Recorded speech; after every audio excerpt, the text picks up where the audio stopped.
Kaya lang, kayo ba, gagastos kayo ng 19 million pera ng taong bayan. Gagawa ng barangay hall. No? Tapos, sa bangketa. Tapos tatakpan yung eskwelahan. Tama ba yun? Aprobahan mo ba yun? Eh, unang-una, tama rin siya. O, tama rin siya na marami ng barangay hall na nasa bangketa sa Maynila. O, eh. Tapos dadagdag pa siya. So, ibig sabihin, yung mali, gusto niya ipagpatuloy kasi nagmukhang tama. Magiging tama lang kasi congressman siya. O, 19 million yun. O, nasaan ang perang taong bayan? O, ngayon. Ito, distrito. Pagitan ng 3rd District at 4th District. Kinansela ko to. Kinansela ko to. Eh, dito ko yata in-announce yun eh. Kinansela ko to. Bakit? Hindi humingi ng permit. Oo. Nung humingi ng permit, inaprobahan ko. Ayan, aprobado. O, pagawain ng DPWH. District 3 and District 4. O, ito yung di masalang. O, bakit kailangan humingi ng permiso? Eh, kasi kailangan namin gumawa ng traffic plan. Isasara yung tulay eh. O, hindi ngayon magugulat ang taong bayan. O, tanong, ikabubuti ba to ng taong bayan? Opo. Kakampi ko ba sa politika yung si Joel Chua? Hindi. Kakampi ko ba sa politika si Edward Maceda? Hindi. Distrito ba nilang dalawa to? Opo. Inaprobahan ko ba? Opo. Approve. Ayan. Kaya, anong nangyari? Nakagawa ngayon ang MTPB ng traffic plan sa pagsara ng kalsada ng tulay ng Dimasalang. Ano ang maganda rito? Ayan po, approve po. Ano po maganda rito? Nagbayad po sila ng buwis.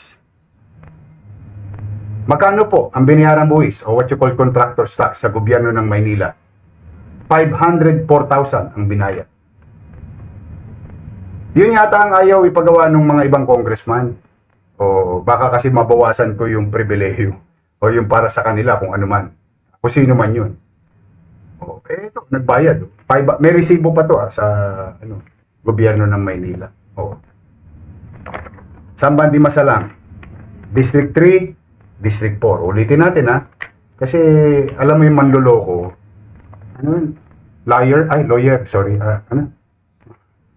Hindi ko tuloy ma-pronounce ang maayos eh.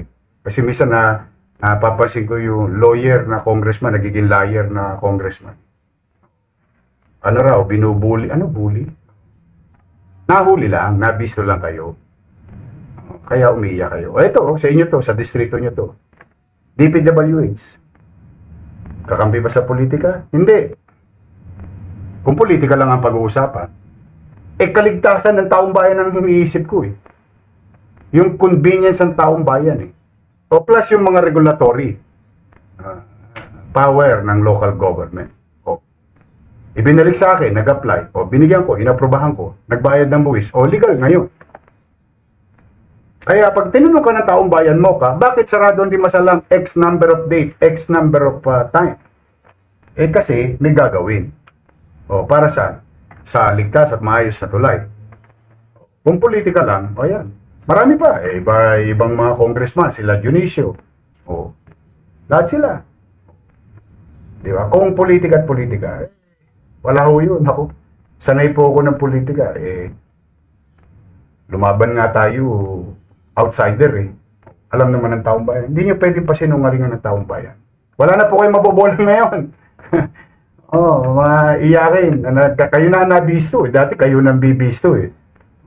Kayo yung kaul ng kaul. Ngayon kayo nabisto, umiiyak kayo na binubuli kayo. Hindi kayo binubuli. Ayaw nyo lang mabisto. Tapos ngayon, pag nabisto, tuturo mo DPWH. Kawawang DPWH. Ako nanonood ako nung Senate hearing. Ewan ko ano kaya reaksyon ng taong bayan sa Senate hearing. Unti-unti na nabibisto yung yung mga congressman. Mga naging contractor. Anong bagong word nila? Contractor.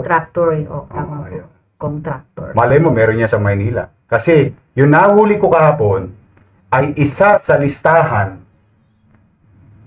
ng kontraktor na pinrepresenta ni Presidente ay kontraktor ng 3rd District ng Manila sa flood control din sa buong bansa. Yup. Mukhang ayaw nilang malaman ng tao yun. Pero ilalahad natin yan. May oras ako para dyan. Pero ngayon, kasi naawa naman ako sa tao. Kasi pinag-uusapan natin yung baha. Talagang yun ang nangyayari. Ngayon, Mocha. Balik rin naman natin. Pupunta ako sa bahay mo. I-rearrange ko yung sala. Magagalit ka? Pag hindi kayo nagpaalam? Oo. Syempre po. Oo. Kasi yung mga Bahay mo yan eh. Oo, tsaka... Tama ba? Oo. Ako chairman eh. Pwede ba yun? Sige, tamo. Parang yun, para common sense, di ba? Exactly. Kaya akala nitong mga congressman na to, naloloko nila yung taong bayan. Hindi ho. Alam ng taong bayan, manood kayo sa comment. Tingnan natin. Pero iyan nga sila, engrossed po sila sa ating topic actually eh. Oo. Di ba? Oo. Maniniwala ka ba? Doon sa District 6, may isang pumping station. Kung hindi pa binila ng baterya kanina, hindi pa tatakbo. Ewan ko kung may video sila, pero kay Andres binigay sa akin yung nakabili ng battery, tumakbo yung pumping station. Yan po ang ating kinakarap na problema. Ang talagang long-term solution dyan, mga batang Maynila, ay proper flood control project. I hope someday, somehow, matuto na ang ating bansa na yung mga politiko wag nang nakikialam sa flood control project. I'm happy na ang Senado, nakita ko, napanood ko si Senator Ping Lacson at si Senator Marcoleta, na si Senator Ping Lacson nag-privilege speech, si Senator Marcoleta nag-iimbestiga. Sana maimbestigahan din niya yung mga congressman na involved sa mga ganitong klaseng transaksyon. Bakit ba nakikialam ang congressman sa flood control project o mga pumping station ng DPWH? Kasi kung ba, alam mo, meron silang mga salitaan dyan eh. Distrito ko yan ba't hindi ko alam? Yan ang mga salitaan dyan. Kahit idinayan ng mga congressman, yan ang katotohanan. Mulat ang tao dyan Mocha. Opo. Alam ng tao yan na nakikialam ang congressman. Kaya nga maraming gustong mag-congressman Yorme at saka party list. Dahil dyan, di ba? I hope huminto na yan. Ako, I would rather have the local government, or in this case sa Metro Manila, the MMDA. Kaya na natin ang MMDA. Di ba? Total, ang MMDA naman ang nangangalaga ng ating mga creek, esteros. At MMDA din, ang pagkatapos gawin ng DPWH, nagawa na, natapos na, halimbawa, ibibigay na sa MMDA yung maintenance and operation. Kung hindi kaya ng MMDA, ibigay sa local government. Para managot yung local government. Or, isa na lang ang managot, MMDA. Kasi so far, yung mga MMDA pumping station, gumagana, tumatakbo, nung naibigay na sa kanila. Kaya lang yung mga sirang pumping station na katulad dyan sa Sunog Apo, ano na yan? 8 years, 7 years na yan. Hanggang ngayon, di pa gumagana. Gumastos na 700 million. Pero may isang pumping station lang yun. So, dala nang siguro, pakikialam ng mga congressman talaga. Kaya, siguro, tama rin si President Marcos na tigilan na yan na yung pakikialam ng budget, lalo na pagdating sa flood control. At unti-unti, namumulat ang mga tao sa mga flood control na sira at hindi gumagana at pumping station. Pero at the same manner, ako naniniwala. Aywan ko, tingnan natin sa comment ng mga tao. Nay, tay, mga nanonood, kayo ba ay naniniwala? Gusto kong malaman to tingnan nyo nga sa comment. Gusto kong makita yung pulso ng tao. Kayo ba ay naniniwala na walang kinalaman sa pumping station flood control project ang congressman? Dito na lang, sa Maynila. Huwag na tayo lumayo muna. Tingnan mo kung anong magiging reaksyon ng taong bayan. Kasi hindi naman pwedeng kahit magsinungaling yung congressman na hindi ko alam yan. Basta ako gumagawa lang ng batas, ay appropriate. Yan ang palusot ng congressman. Pero sa totoo, alam ng taong bayan, pag may ginagawa, nakadisplay ang mukha niyan, nakalagay ang pangalan niyan, nagkakating ribbon niyan, pagpalpak ang ituturo nila, DPWH. Itong DPWH naman ngayon, sa mga proyekto na yan, sila ngayon ang ipit na ipit. Sila ngayon ang ipit na ipit. Bakit? May umamin na bang congressman? Wala pa. In fact, it's the other way around. Anong ginagawa ng congressman niya? Ipinapako sa krus ng mga congressman sa Maynila yung DPWH. Oh. Sino ngayon ng kahol ng kahol? Oh. Kaya kami, simple lang naman ang tanong ng taong bayan dyan. O ito, Mocha. Ano muna sabi ng mga tao? Sabi ni G. Herao, meron. Sabi ni Sally Lastillas Isleta, nakikialam sila. Sabi ni Bri Jai, Tomo. Sabi ni Teresa Montero, meron. Nakikialam sila. Hindi pwede. Alam nila yan, hugas kamay lang mga congressman. Sabi ni Daday Ventus, galit mo sila. Yan. May kickback sila, sabi ni Cherry Con. Yung kickback, that's another story. Ako, simple pa lang ang tanong ko . Una kong tanong, may alam ba ang congressman sa mga proyekto na yan? Yan ang, sabi raw ng congressman nyo, shout out sa mga taga 3rd district. Hindi raw nila alam yan. Kayo humusga, mga taga 3rd district nga pala. Hindi raw nila alam yan. Nako. Pero nung pagka binubuksan na yung barangay hall, 19 million, may picture-picture pa sila. Ay, naku. Di ba? Pangalan nila. Nakalantad yung mga pangalan nila doon. Meron pa nga ako nakita, mga barangay hall, may pangalan pa ng congressman. Ay, oo, malaki. May initial Di ilaw pa yun. Kaya, pagka ngayon, indulto, ang ipinapako sa krus, DPWH. Naunawaan nyo ng tao. Doon, naniniwala ko. Kahit anong pagsisinungaling ng congressman, o kahit anong pagtanggi o pagkubli ng congressman, yan, alam ng taong bayan yan. Ngayon, yung sinasabi mga kickback, hindi ko po alam yan. Kung talaga bang may kickback sila. Ayaw ko mag-akusa ng isang bagay na wala tayong napapatunayan. Pero ang katotohanan sa practice, nakikialam ang congressman. Alam ng taong bayan. Pangalawa ngayon, tanong ko naman. Shout out dyan, Mocha, sa mga manonood natin. Shout out yung mga nagpagawa ng bahay.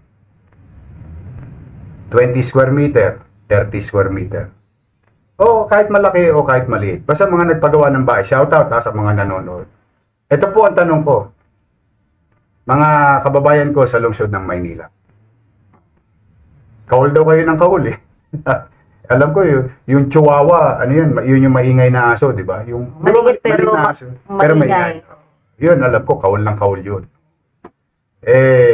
Tanong ko ngayon, kayo ba pag nagpapagawa ng bahay, kumukuha ba kayo ng permit? Yun ang tanong ko sa mga manonood. Tanungin natin kung ano ang sagot ng mga manonood. Kumukuha po ba kayo ng permit kapag kayo nagpapagawa ng bahay? Pag kayo nagpapademolish ng bahay, kumukuha ba kayo ng demolition permit? Kayo ba'y nagpapagawa ng bahay, kumukuha ba kayo ng building permit?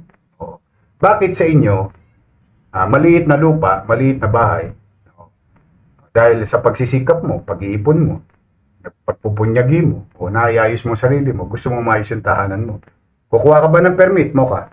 Opo, sabi ni Adam Rich Manansala Sanding, dapat may permit. Dapat daw. Kailangan ba talagang may permit? Sabi ni Teresa Montero, yes po, from barangay to city hall. Tama. Alam na alam nila. Alam na ng taong bayan. Ang tanong naman namin ngayon, paano kayo nakapag-demolish ng property ng gobyerno sa mga congressman na nag-i-excuse ngayon na manggagawa lang daw sila ng batas? Nabisto lang kasi kayo. Nabisto lang kayo. Kung di kayo nabisto, walang problema. Nabisto kayo, iyakin kayo. Yan ang nangyayari. Pagka kayo makapag-akusa, wagas. Kami, hindi nag-aakusa. Ayan dyan. Bakit pag ang congressman na nagpapagawa? True, DPWH. Siya naman din na may sinabi, di ba? Inamin naman niya. Bakit walang permit? Pag congressman, exempted. Pag meron na pong batas na ganoon, kikilalanin natin.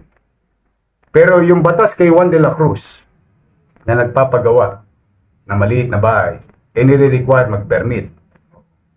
Ganon din yung batas sa mga pagawaing, lalo na yan, building. Dahil pag may nangyaring masama dyan, na mananagot dyan, lokal na pamahalaan. Ngayon, matanong pa, Ano sabi ng mga tao? Meron daw talagang permit. Oh, kahit nga daw po renovation lang, may permit. Sabi ni Evangeline Esguerra, matatalino po. Matatalino, sabi sa inyo, matatalino ang tao eh. Ayaw nyo maniwala eh. Palusot pa kayo ng palusot, mga congressman. Ayan, matatalino tao. Alam ng tao. O ngayon, ano ngayon ang itatanggi nyo dyan? Di ba? Bakit? Yung maliit na tao, pinahingi nyo ng permiso eh. Yung pa kaya sila, di ko mo ba sila ay congressman? Ano alam mo ka, naglakihan ang ulo nito mga to eh. Iba kilala niyo naman sila na nagsisimula pa yan. Oo. Iba talaga nagagawa ng kapangyarihan. Alam mo, minsan, ang langaw, pag tumuntong sa kalabaw, ang feeling niya, mas malaki pa siya sa kalabaw. Ganyan ang utak langaw. Ugaling langaw. Pero yan, nandiyan dyan yan. Basta tayo ginagalang natin sila lahat. O hindi po pwede lang na mamihasa sila na yung napapalusot nila nung araw. Wardi-wardi o siga-siga. Ngayon, nakahanap kayo ng katapat, iyakin naman kayo. Ako nga, minsan, sana pag nag-imbestiga sila sa labas ng kongreso, para pagka libelous yung akusasyon nila. Kasi ang nila dyan, excuse nila dyan, nasa loob sila nasa hall of Congress. Kaya nila mang-api ng mga individual. Ito. Huwag na ako kayo lumayo. Ito patunay. Una, si Erwin Cheng, hindi natin yan kapartido. Pero inaprobahan ko lahat yung programa niya. Si Congressman Maceda, hindi rin natin yan kapartido. Baka kasi pinalalabas ito mga politika di ba? Eto alam na taga Maynila to. Alam ng taga Maynila, hindi pwedeng ipagkaila to sa Maynila. Kabago-bago pa lang naman ang eleksyon. Si Congressman Erwin Cheng. Daming programa, daming project. Nagpunta, sabi ko, basta, ito, kukunin mong permiso. Kukunin mo to. Kukuha. Inaprobahan ko. Hinarangan ko ba yung ikabubuti ng taong bayan? Hindi. Ganun din kay Congressman Maceda. Hindi ko rin yung kapartido. Inaprobahan ko din. Maganda yung isang project ni Congressman Maceda. Sige, approve.